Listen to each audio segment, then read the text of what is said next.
Dramily.com, unlimited drama series. My name is Tom Grant, and I used to believe in happy endings. 40 years old, former firefighter turned building inspector, the kind of guy who checks foundations for a living but somehow missed the cracks in his own marriage. The irony wasn't lost on me, especially not at 3 in the morning when I found myself doing laundry that wasn't mine. Natalie had always been particular about her clothes. Designer labels, dry clean only everything, the works. So when I pulled a second phone out of her gym bag while sorting whites from darks, my world shifted on its axis. Just a work phone, she'd said when I asked about it over breakfast. Natalie worked HR at TechFlow Solutions, one of those companies that sprouted up in our Rust Belt city like weeds after rain. Her boss, David Kessler, was the golden boy type. Expensive suits, expensive car, expensive everything. The kind of man who made 40-year-old building inspectors feel invisible. "Since when does HR need 2 phones?" I asked, stirring sugar into my coffee. "Since we started handling sensitive employee data," she replied, without looking up from her tablet. David insists on separation between personal and professional communications. David, always David these days. I watched my wife of 16 years butter her toast with surgical precision, her auburn hair catching the morning light. She was beautiful, always had been. High school sweethearts, married young, built what I thought was a solid life together. Our daughter Zoe was 15 now, sharp as a tack and twice as stubborn as her mother. "Dad, can you drive me to school today?" Zoe appeared in the doorway, backpack slung over one shoulder. "Mom's leaving early again." "Another early meeting?" I asked Natalie. "Strategy session with David," she said, finally meeting my eyes.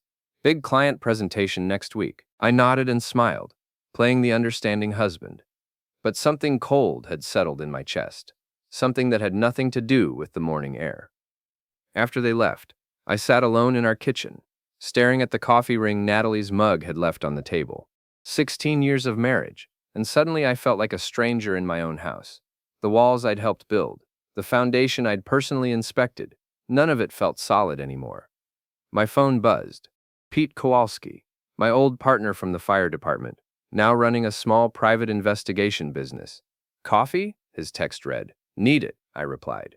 An hour later, we sat in Murphy's Diner, the kind of place that served coffee strong enough to wake the deceased and didn't care about your problems as long as you tipped decent. "You look like hell," Pete said, sliding into the booth across from me. He was built like a brick wall with a mustache, the kind of guy who'd walk through fire for a friend. Literally, in our case. "Thanks for the pep talk. What's eating you?" I told him about the phone, the early meetings, the way Natalie had started working out religiously after years of claiming she hated gyms, how she'd suddenly developed a taste for expensive wine and started wearing perfume to work. "Could be nothing," Pete said, but his cop instincts were showing. "Could be something. You want to know for sure?" "I want to know. Then we'll find out." "But Tom?" He leaned forward, his expression serious. "Be ready for whatever we find. Sometimes the foundation's more cracked than we think." That evening, I watched Natalie get ready for another girls' night with Monica and Jess, her work friends. She spent an hour on her makeup, chose a dress that cost more than my monthly truck payment, and kissed my cheek with lips that tasted like lies. "Don't wait up," she said. "Wouldn't dream of it." After she left, I found myself in our bedroom, looking at the life we'd built together. Wedding photos on the dresser, Zoe's school pictures on the nightstand. Everything perfectly arranged. But perfect arrangements could hide structural damage, and I was trained to spot the signs. I was emptying the hamper when I smelled it. Cologne that wasn't mine. Expensive, woody, familiar. The same cologne I'd given David Kessler last Christmas when Natalie insisted we get her boss a gift. "It's important to maintain good relationships," she'd said. Apparently she'd taken that advice to heart. My hands shook as I held the shirt to the light. Lipstick on the collar, faint but unmistakable. Not Natalie's shade. She wore reds, this was pink. But it was on her shirt, mixed with his cologne. And suddenly I understood why she'd been doing her own laundry lately. The next morning brought more evidence. A restaurant receipt tucked in her purse. Chez Laurent, the French place downtown she'd always claimed to hate. "Overpriced and pretentious," she'd said whenever I suggested it for anniversaries. But there it was, dinner for 2, wine that cost more than our mortgage payment, dated 3 days ago when she'd supposedly been at a work conference in Cleveland. I sat in my truck outside TechFlow's gleaming office building, watching employees stream in for another day of corporate advancement. At exactly 8:47 a.m., David Kessler's silver Tesla pulled into the executive parking spot. At 8:52, Natalie's Honda pulled in 3 spaces away. They didn't walk in together, too smart for that. But I saw the look they exchanged across the parking lot, the subtle smile, the way her hand touched her hair. 16 years of marriage teaches you to read your spouse's body language, even when you wish you couldn't. My phone rang. "Pete, meet me at the office," he said. "I've got something you need to see." Pete's office occupied the second floor of a building that had seen better decades. The stairs creaked, the radiator clanged, and the coffee was strong enough to dissolve concrete. It felt honest in a way that glass towers and corporate speak never could. "Sit down," Pete said, gesturing to the chair across from his desk. "That bad? That obvious?" He slid a manila folder across the desk. "David Kessler, age 45, married to Lisa Kessler for 18 years. She's a divorce attorney, by the way. Ironic, considering." I opened the folder. Photos, credit card statements, hotel receipts. A paper trail of deception that went back 6 months. "The Marriott downtown, every Thursday for the past 3 months," Pete continued. "Always the same suite, always charged to a corporate card. TechFlow's been paying for your wife's affair." The photos were grainy but clear enough. Natalie entering the hotel lobby, David following minutes later. Them leaving separately, but with the unmistakable glow of people who'd been doing more than discussing quarterly reports. "There's more," Pete said quietly. "This isn't his first rodeo. I found evidence of at least 2 other affairs in the past 5 years. Guy's got a pattern, targets employees, uses his position for leverage. Your wife's just the latest." I stared at the photos until they blurred. "What about his wife?" "Lisa, clean as a whistle, as far as I can tell. Successful practice, good reputation. Word is she's been suspicious for years but never had proof. And now? Now we've got enough proof to bury them both. Question is, what do you want to do with it?" I closed the folder and looked out the window at the city below.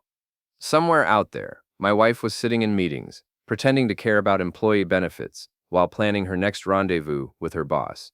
Somewhere out there, David Kessler was making decisions that affected hundreds of people while using company resources to fund his extramarital activities. "I want them to pay," I said finally. "Not just for the affair, for the lies, the manipulation, for making me feel crazy when I knew something was wrong. I want them to lose everything." Pete nodded slowly. "Revenge is a dangerous game, Tom. You sure you want to play?" I thought about Zoe, about the life we'd built, about the foundation that had been crumbling while I'd been too trusting to notice the cracks.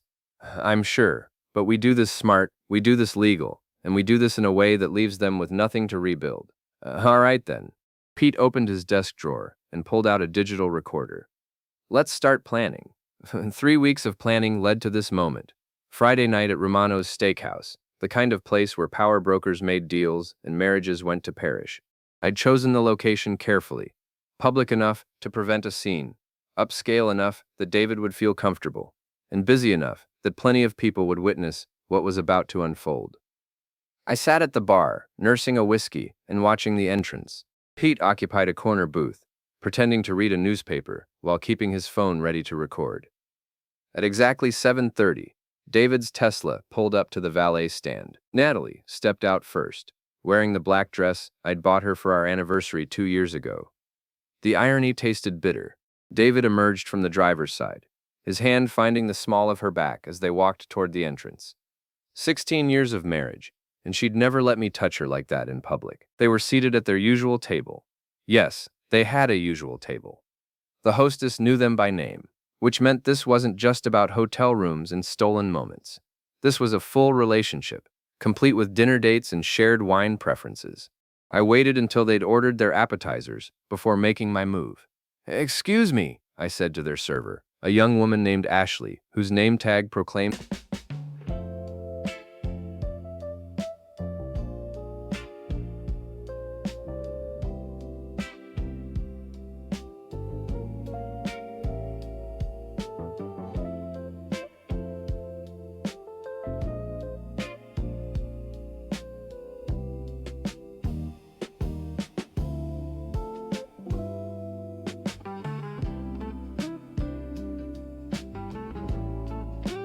her Employee of the Month. "I'd like to send a bottle of champagne to table 12. Dom Perignon, if you have it. Of course, sir. Any message? Tell them it's from Tom Grant, with congratulations on their new partnership. Ashley smiled and headed toward the wine station. I returned to my position at the bar, watching as the champagne arrived at their table. Natalie's face went white when Ashley delivered the message. David's head snapped up, scanning the restaurant until his eyes found mine. I raised my whiskey in a mock toast. David said something to Natalie, probably trying to calm her down. She shook her head, her hands trembling as she reached for her purse. But before they could leave, the second phase of my plan kicked in. Lisa Kessler walked through the front door like an avenging angel in Armani. Tall, blonde, and carrying herself with the confidence of someone who'd never lost a case. She surveyed the restaurant with predatory efficiency. Behind her walked James Morrison, David's divorce attorney, and Rebecca Chen, the lawyer I'd hired to represent my interests. The hostess approached Lisa, but she waved her off, having already spotted her target. She walked directly to table 12, her heels clicking against the hardwood floor like a countdown timer. "Hello, David," she said, her voice carrying clearly across the restaurant. "Natalie." Conversations at nearby tables stopped. Waiters slowed their pace, sensing drama. I slipped my phone from my pocket and started recording. "Lisa," David stammered, half rising from his chair. "What are you doing here?" "Having dinner with my husband and his employee," she replied smoothly. "May I sit?" It wasn't really a question. Lisa pulled out a chair and settled herself at the table like she owned it. The lawyers flanked her, creating a semicircle of legal intimidation. "Mr. Kessler," James Morrison said, placing a manila envelope on the table. "Divorce papers. Mrs. Kessler is filing on grounds of adultery and misappropriation of corporate funds." "Corporate funds?" Natalie's voice cracked. "The hotel suite," Rebecca Chen explained, consulting her tablet. 6 months of charges to the company credit card for personal use. That's embezzlement under state law. The company's board will be very interested to learn how their executive expense accounts have been utilized. David's face had gone from pale to gray. "Lisa, we can discuss this privately." "No," she cut him off. "We're well past private discussions. Mr. Morrison has already filed the papers. You'll be served officially on Monday, but I wanted to give you the courtesy of a heads up." She turned to Natalie with a smile that could have frozen champagne. "Mrs. Grant, I believe your husband is also here tonight. How convenient." That was my cue. I left the bar and walked to their table, feeling every eye in the restaurant following my progress. When I reached them, I pulled out the empty chair next to Natalie and sat down. "Hello, sweetheart," I said. "How was your day at the office?" Natalie couldn't meet my eyes. "Tom, this isn't what it looks like. Really. Because it looks like my wife having dinner with her boss while his wife serves him divorce papers. What does it look like to you?" "We were just discussing a work project." "The Marriott project," I interrupted. "Suite 1247. You've been very dedicated to that particular project. 3 months of overtime, every Thursday." David found his voice. "Tom, you're making a scene." "Am I?" I looked around the restaurant, noting the phones pointed in our direction. I thought I was having dinner with friends. After all, we're all here together. One big happy family. Lisa leaned forward. "Mr. Grant, I believe you have some additional information that might interest the district attorney's office." I nodded and pulled out a USB drive, setting it on the table next to the champagne bottle. "Financial records, hotel receipts, text messages, everything's there. The company's forensic accountants will find it fascinating reading." "Those are private communications," David protested. "Actually," Rebecca Chen interjected, "any communications conducted on company devices or using company resources are subject to disclosure under corporate policy." "You signed that agreement when you became an executive." The color drained from David's face as the implications sank in. Not only was his marriage over, but his career was about to follow. Corporate embezzlement, even small scale, was a career-ending offense in their industry. "Natalie," I said quietly, "I filed for divorce this morning. You'll be served Monday along with David. I'm asking for full custody of Zoe and half of all marital assets, including your stock options and retirement accounts." "You can't." "I can, and I am. 16 years of marriage gives me certain rights, even when one party decides to redefine the terms of the relationship without consulting the other." Lisa stood gracefully, smoothing her skirt. "Gentlemen, ladies, this has been illuminating. David, you have until Sunday to move out of the house. Mr. Grant, My office will be in touch regarding the corporate investigation. She paused, looking down at Natalie with something approaching pity. Mrs. Grant, a word of advice from one woman to another. Choose your next partner more carefully. Character matters. The lawyers followed Lisa toward the exit, leaving David and Natalie sitting in the wreckage of their evening. Around us, the restaurant slowly returned to normal, though I noticed several people still holding up phones. This will be all over social media by morning, I said conversationally. Your colleagues, your friends, Zoe's classmates' parents, everyone will know. Tom, please, Natalie whispered. We can work this out. We can go to counseling. We could have gone to counseling 6 months ago, before you decided to redecorate the Marriott with your boss. We could have talked about whatever was missing in our marriage before you started charging wine and lingerie to his corporate card. I stood up, dropping a 20 on the table. Enjoy your champagne. It's the last expensive bottle you'll be drinking for a while. As I walked toward the exit, I heard David's voice behind me. Tom, wait. We need to talk about this like adults. Meh. I turned back, noting that He texted at 2 a.m. Leave the door unlocked. You left our door unlocked for him? Once it was Watch more on Grammarly.com. his confidence had evaporated along with his career prospects. Adults don't use company money to fund affairs, David. Adults don't lie to their families for 6 months while planning their exit strategy. Adults take responsibility for their choices. What do you want? I want you to disappear, transfer departments, find a new job, move to another city. I don't care. But if I see you anywhere near my daughter or my neighborhood, we'll have a different kind of conversation. Now David nodded quickly, understanding the threat. Lisa might handle the legal destruction, but I'd handle anything that fell outside the courts. I left them sitting at their table, surrounded by the debris of their relationship and the stares of 50 strangers. Outside, Pete was waiting by his car. How'd it go? He asked. Phase 1 complete. They're both served, both exposed, and both facing serious consequences. Lisa's handling the corporate investigation, and my lawyer's handling the divorce. And Phase 2? I looked back at the restaurant, where David and Natalie were probably trying to figure out how their perfect plan had collapsed so spectacularly. Phase 2 is making sure they understand that actions have consequences, and that some bridges, once burned, can't be rebuilt. Monday morning arrived with the subtlety of a sledgehammer. I was eating breakfast when my phone exploded with notifications, texts, missed calls, social media tags. The restaurant confrontation had indeed gone viral, shared and reshared across every platform where suburban drama found an audience. Dad? Zoe appeared in the kitchen doorway, her phone in her hand and confusion written across her face. Everyone at school is talking about you and Mom. Is it true? I set down my coffee cup and really looked at my daughter. 15 years old, caught between childhood and adulthood, about to learn that her parents were human beings capable of spectacular failures. It's true, I said. Your mother and I are getting divorced. Because she was cheating? The word hung in the air like smoke. Yes. Zoe sat down across from me, her phone forgotten. For how long? 6 months that we know of. And you knew? I suspected. I had it investigated. I'm sorry you had to find out this way. She was quiet for a long moment, processing information that no 15-year-old should have to handle. Where is she? I don't know. She didn't come home last night. That was true. After the restaurant disaster, Natalie had vanished. Her car wasn't in the driveway, her phone went straight to voicemail, and her usual haunts had no record of her. Part of me wondered if she'd gone to David's place. But according to Pete's sources, Lisa had changed the locks and hired security. My phone rang. Rebecca Chen, my lawyer. Tom, we have a problem.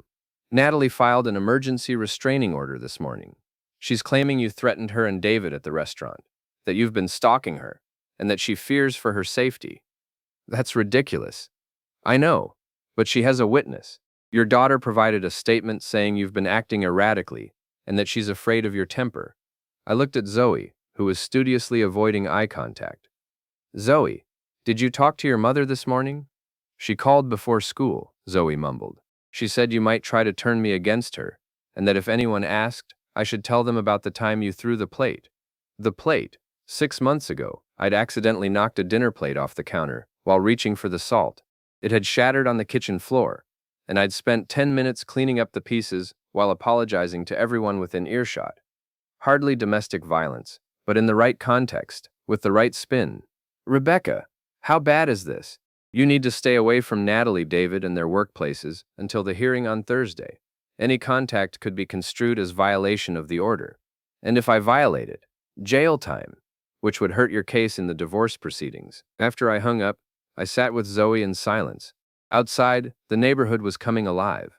Kids walking to school, parents heading to work, the normal rhythm of suburban life continuing while mine fell apart. She coached you, I said finally. Your mother told you what to say. Zoe's eyes filled with tears. She said you'd lost your job if this got out. She said David was trying to help us, and that you were ruining everything because you were jealous. Did you believe her? I don't know what to believe anymore. My phone buzzed with a text from Pete. Meet me at the office, now. I drove through town with the strange sensation of being a fugitive in my own city. The restraining order meant I couldn't go near TechFlow's building. Couldn't drive past the Marriott. Couldn't even shop at the grocery store where Natalie usually bought our food. My world had suddenly become smaller, defined by legal boundaries I couldn't cross. Pete was waiting with coffee and bad news. David's fighting back, he said, sliding a folder across his desk. Filed a harassment complaint with the police, claiming you vandalized his car and threatened him with violence. I never touched his car. I know, but someone did. Pete opened the folder to reveal photos of David's Tesla, its pristine silver paint job, now decorated with what appeared to be acid burns, spelling out cheater across the hood. Professional job, Pete continued. Whoever did this knew what they were doing. Paint stripper, applied with surgical precision. Damage is probably $15,000. Any cameras? TechFlow's parking garage has security cameras, but mysteriously, they malfunctioned between midnight and 3 a.m. last night. Very convenient timing. I studied the photos. The damage was artistic in its precision. The letters perfectly formed and evenly spaced. This wasn't random vandalism. No, it wasn't. Someone wanted to send a message. Any idea who? Pete's smile was grim. I might have mentioned to Monica, Natalie's friend from girls' night, that David had been using company funds for his affairs. Apparently Monica's husband works for TechFlow's IT department. Apparently he takes corporate embezzlement very personally. Monica did this? Monica's husband did this. Monica just provided the motivation and the access card to the parking garage. I had to admire the poetic justice. David's own corporate policies had created the means for his punishment. Employee access cards, security camera maintenance schedules, and a workforce that didn't appreciate executives who stole from the company. There's more, Pete said. Lisa Kessler's investigation turned up some interesting information. David's been skimming from the corporate accounts for 2 years, not 6 months. We're talking about serious money, enough to buy that Tesla, pay for the hotel suite, and fund a lifestyle his salary couldn't support. How much? $250,000, maybe more. The forensic accountants are still digging, but it looks like he's been using fake vendor invoices and inflated expense reports to hide the theft. This changed everything. What had started as a simple adultery case was now corporate fraud on a significant scale. David wasn't just a cheating husband. He was a white-collar criminal who'd been using my wife to help cover his tracks. Where does that leave Natalie? Legally, she's probably in the clear unless they can prove she knew about the embezzlement. Practically, she's about to become the star witness in a federal investigation. My phone rang. Unknown number. Tom Grant? Yes. This is Agent Sarah Martinez with the FBI's Financial Crimes Unit. We need to talk. An hour later, I sat in a conference room at the federal building, surrounded by agents who looked like they'd stepped out of a recruitment poster. Agent Martinez was younger than I'd expected, with sharp eyes and the kind of confidence that came from years of unraveling financial conspiracies. Mr. Grant, we understand you've been investigating your wife's relationship with David Kessler. That's correct. We'd like to see your evidence. I handed over copies of everything Pete had gathered. Hotel receipts, credit card statements, text messages, photographs. Agent Martinez reviewed the documents with the efficiency of someone who'd seen this pattern before. This is very helpful, she said finally. Mr. Kessler's activities have been on our radar for several months. Your evidence fills in some important gaps. What happens now? Now we build a case. Corporate fraud, embezzlement, tax evasion. We're looking at serious federal charges. And my wife? That depends on what she knew and when she knew it. If she was just having an affair, that's not our concern. If she helped hide or launder the stolen money, Agent Martinez shrugged. That's a different conversation. I left the federal building with a strange sense of unreality. What had started as a cheating spouse investigation had somehow evolved into a federal case. David's world wasn't just crumbling. It was being systematically dismantled by agencies with badges and subpoena power. My phone buzzed with a text from an unknown number. "We need to talk. Meet me at Riverside Park, 6 p.m. Come alone, Neetal." Natalie wanted to meet. Despite the restraining order, despite the lawyers and the FBI and the viral videos, she wanted to talk. Part of me wondered if this was a trap, another move in whatever game she was playing. But part of me needed to hear her explanation, needed to understand how 16 years of marriage had led to this moment. I texted back, "I'll be there." Riverside Park sat on the edge of town, a collection of walking trails and picnic tables that overlooked the river. At 6 p.m. on a Monday evening, it was mostly empty except for a few joggers and dog walkers. I found Natalie sitting on a bench near the water, looking smaller and more fragile than I'd seen her in years. "Thank you for coming," she said without looking up. "The restraining order says I'm supposed to stay away from you." "I know. I'm sorry about that. I was scared, and David said it was the only way to protect ourselves." I sat down on the opposite end of the bench, maintaining distance. Protect yourselves from what? From you. From the investigation. From everything falling apart. Everything fell apart the moment you started sleeping with your boss, Natalie. The investigation just documented the wreckage. She finally looked at me, and I saw tears in her eyes. It wasn't supposed to happen this way. How was it supposed to happen? We were going to wait until Zoe graduated. David was going to leave Lisa. I was going to leave you, and we'd start fresh. No one was supposed to get hurt. No one was supposed to get hurt? I couldn't keep the disbelief out of my voice. You were planning to abandon your family, and you thought no one would get hurt? You don't understand. David and I, we have something special. We connect on a level that you and I never could. You connect on a level that cost the company $250,000? Her face went white. What are you talking about? The FBI, Natalie. They're investigating David for embezzlement. All those hotel rooms, all those expensive dinners, all those gifts he's been giving you, he paid for them with stolen money. That's not true. It is true. The forensic accountants have the records. David's been stealing from TechFlow for 2 years, and you've been helping him spend it. She shook her head violently. I didn't know. I swear I didn't know. Maybe you didn't. But you're about to find out just how much trouble your soulmate is really in. We sat in silence, watching the river flow past. Somewhere in the distance, a siren wailed, and I wondered if it was heading toward another family crisis, another moment when someone's world would shift on its axis. What happens now? Natalie asked quietly. Now you decide whether you're going to keep lying for a man who used you to cover up his crimes, or whether you're going to tell the truth and try to salvage something from this mess. And us. There is no us anymore, Natalie. There hasn't been for months. You made that choice when you decided David was worth more than our marriage. I stood up, looking down at the woman I'd loved for 16 years. The FBI will want to interview you. Get a lawyer, a real lawyer, not one of David's friends. Tell the truth, cooperate with the investigation, and maybe you can avoid federal charges. Tom, wait! She reached for my hand, but I pulled away. I know I made mistakes, but we can fix this. We can go to counseling. We can work through this together. Some things can't be fixed, Natalie. Some bridges, once burned, can't be rebuilt. I walked away, leaving her sitting by the river with the ruins of her perfect plan. Behind me, I heard her crying. But the sound didn't move me the way it once would have. Some wounds heal, but some leave scars that change you forever. My phone buzzed as I reached my truck. Pete, turn on Channel 7, he said. You're going to want to see this. I found a sports bar on the way home and asked them to change the channel. The evening news was running a story about corporate fraud at TechFlow Solutions, complete with footage of FBI agents carrying boxes of evidence out of the building. David's photograph filled the screen as the anchor described the charges. David Kessler, a senior executive at TechFlow Solutions, was arrested this afternoon on federal charges of embezzlement and wire fraud. The FBI alleges that Kessler stole more than $300,000 from the company over a 2-year period, using fake invoices and inflated expense reports to hide the theft. The story continued with interviews from shocked employees and statements from company officials expressing their commitment to cooperation with the investigation. David's career wasn't just over. It was being publicly dissected on television for everyone to see. I drove home through familiar streets that somehow looked different now. The houses were the same, the street lights cast the same shadows, but my perspective had fundamentally shifted.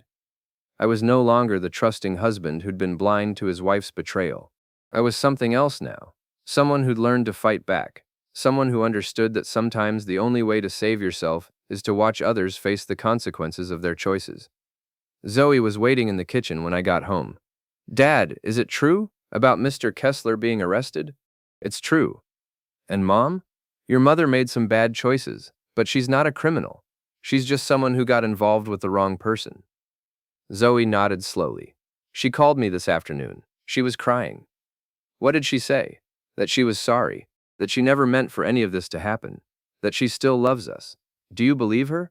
"I believe she's sorry. I believe she didn't mean for it to happen this way. But I don't think she's sorry she did it, just sorry she got caught." My 15-year-old daughter had just demonstrated more emotional intelligence than her mother had shown in 6 months of deception. I felt proud and heartbroken at the same time. "What happens now?" Zoe asked. "Now we figure out how to move forward. Just you and me." "Are you going to be okay, Dad?" I looked at my daughter, smart, resilient, honest in ways her mother had forgotten how to be, and realized that maybe I was going to be more than okay. "Yeah," I said. "I think I am." The next morning brought a knock at my door that changed everything. I opened it to find Monica Stevens, Natalie's former best friend, holding a cardboard box and wearing an expression somewhere between guilt and determination. "We need to talk," she said. Monica had been part of Natalie's inner circle for years, the girls' nights, the shopping trips,